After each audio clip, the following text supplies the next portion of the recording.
Welcome to SQL training program brought to you by Indocan Digital.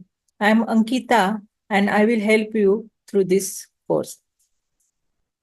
Hello everyone.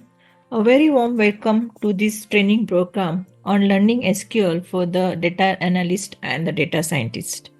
We will start from very basics, try to understand what is a database and then how SQL help us to interact with the database.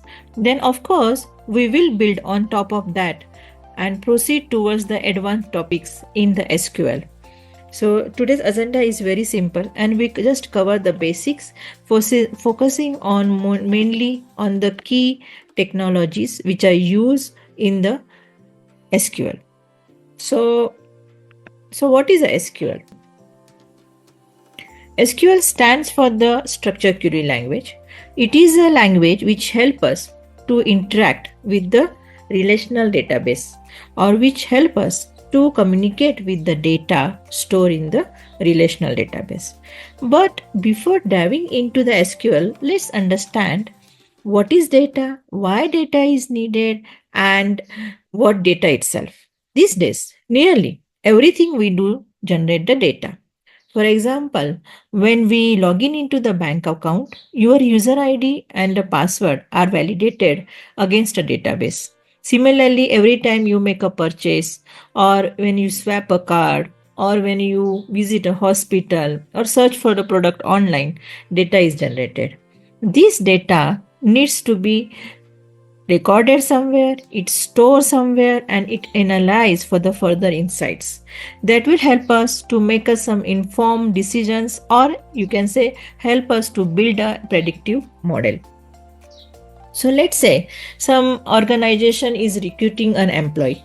For each new employee, the organization is storing the information about the employee. So let me share the one Word document and I want to say how the data is going to be stored for the particular employee when it is going to be recruited in the organization. So you can say it takes its employee name, employee ID, age, salary, date of birth, timestamp, and any Boolean value.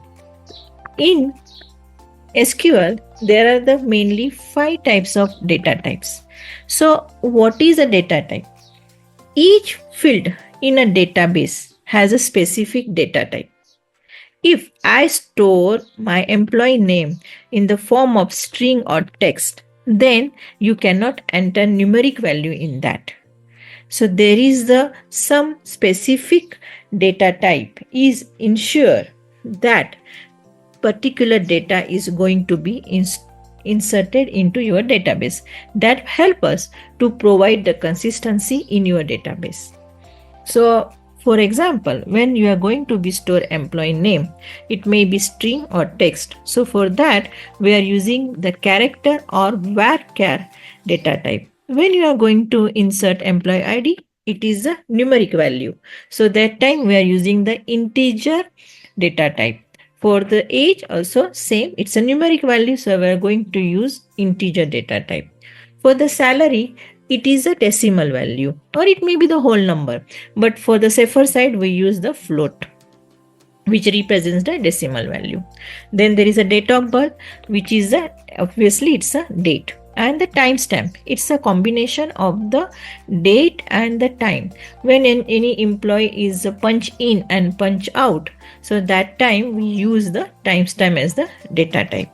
And there is the one Boolean value also, we can say is promotion or is the employee is eligible for the hike or he is eligible for the overtime. For that we are using the Boolean data type. It represents the true false value, yes no or 0 1 value. So how we are using this data type in our SQL, that we will see in our future sessions. So before moving that, I want to say there is a data. Data have the different types of data. The structured data, unstructured data, and the semi-structured data. So what is meant by the structured data? The structured data is like our SQL data, which is always stored in the form of tables. So rows and the table. For example, there is a one table here and it has the rows and the columns. So our data is storing in the form of rows and column. So that data is the structured data. So there is the example of the SQL. Then you can say there is the PostgreSQL,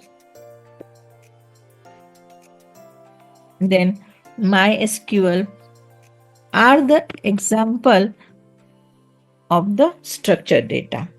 Then there is the unstructured data. Unstructured data means the data which is not organized in a predefined way. There is no any specific structure to store the unstructured data. There is a MongoDB, then CouchDB are the examples of the unstructured data. We will touch on that in the later part. Then there is a semi-structured data. What is a semi-structured data? Semi-structured data means that contains both structured data and unstructured data.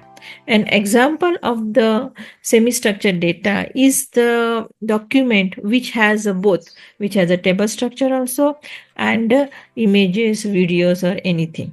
So let me show you the example of the Wikipedia. It's an example of the semi-structured data. I want to share the screen of the semi-structured data. If this is a Wikipedia and if I click on here India. So if you scroll down the page, you can see this data is in tabular format and there is also the images and the videos, which represents the table represents to the structured data and the images represents to the unstructured data. So it's a combination of the structure and the unstructured data.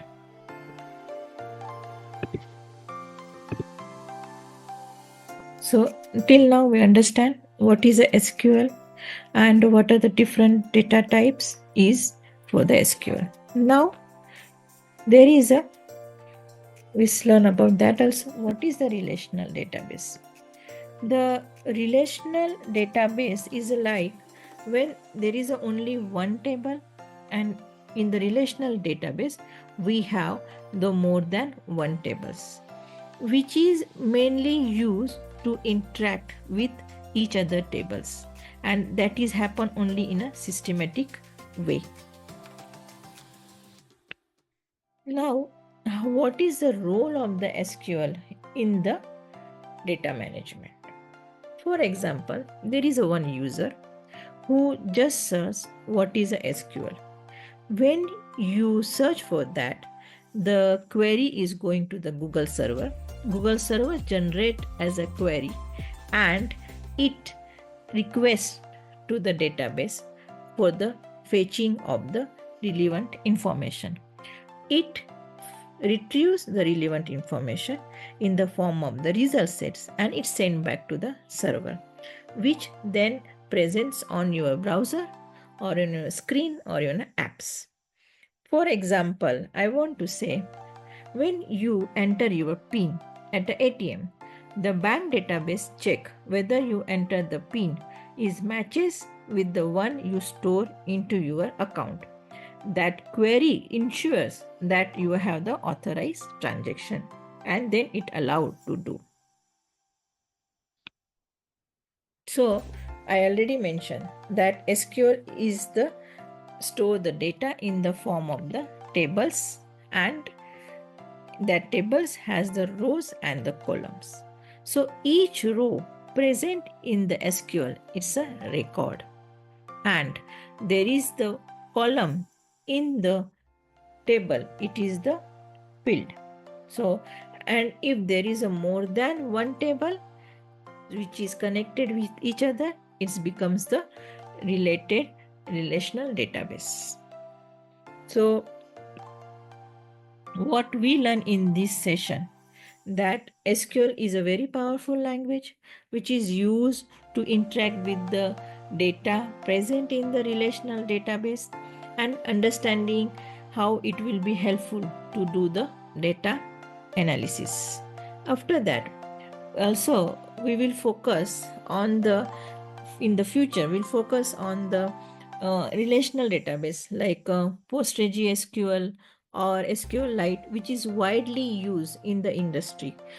The concepts and syntax in the both the tool are similar, but initially, we will start with the SQLite, which will help us to understand the basic syntax of the SQL, like select queries, insert, update, deletes. And in the future, for the advanced topics, we will move to the PostgreSQL, which help us to understand the joins, data types, indexes, and store procedures. So let me show how they both looks. So this is the SQLite of structure, which will going to be help us to learn the basics syntax of the SQL. And this is a PostgreSQL, and I will teach you how we download that PostgreSQL on your desktop, and we can use it for the further things. So by the end of this program, I think you will be more comfortable to retrieve, insert, and update and delete the data in the relational database, and we will further more for the advanced topics. So thank you for joining this session, and we will look forward for the more sessions in the coming days.